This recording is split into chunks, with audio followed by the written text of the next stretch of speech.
రెండున్నర ఏళ్ల కాంగ్రెస్ పాలనలో ముఖ్యమంత్రి మంత్రుల ఆస్తులు పెరిగినాయి, పేదల బతుకులైతే మారలే.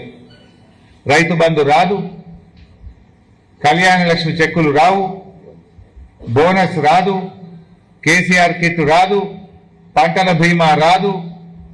మంత్రులకు మాత్రం ఆస్తులు పెరుగుతున్నాయి, ముఖ్యమంత్రి ఆస్తులు పెరుగుతున్నాయి. ముఖ్యమంత్రి అన్నదమ్ముల ఆస్తులైతే ఇవాళ అడ్డగోలుగా పెరుగుకుంటా పోతున్నాయి.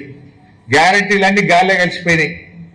ఇవాళ ఆ రోజు రేవంత్ రెడ్డి గారు కేసీఆర్ గారు 2 పంటలకు రైతు బంధు ఇస్తే 3 పంటలకు ఎందుకు ఇవ్వమని అడిగిండు. నువ్వు 3 పంటలు కాదు కానీ 1 పంటకి ఇస్తలేవు కదా నువ్వు.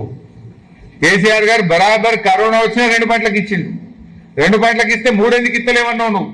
3 ఎందుకు ఇస్తలేవన్న రేవంత్ రెడ్డి నువ్వు 1 పంటకి ఎందుకు ఇస్తలేవు? సమాధానం చెప్పాలి కదా. నువ్వు వచ్చినాక ఇది 5వ రైతు బంధు. ఇప్పటికి పడ్డాయి 2, ఎగబెట్టినాయి 3. ఇచ్చింది తక్కువ, ఎగబెట్టింది ఎక్కువ. ఇది 5వ రైతు బంధు ఇప్పుడు పడాల్సింది యాసంగి. కానీ నువ్వు ఇప్పటిదాకా ఇచ్చినాయి 2, ఎగబెట్టినాయి 3 రైతు బంధులు. 15,000 ఇస్తానన్నాడు రాహుల్ గాంధీ. 15,000 కాదు, ఉన్నాయి కూడా ఎగబెట్టినావు నువ్వు. పక్కా బరాబర్ కేసీఆర్ ఉన్నప్పుడు ఒక నమ్మకం ఉండే, రైతులకు బరాబర్ రైతు బంధు పడుతుందని ఒక నమ్మకం ఉండే.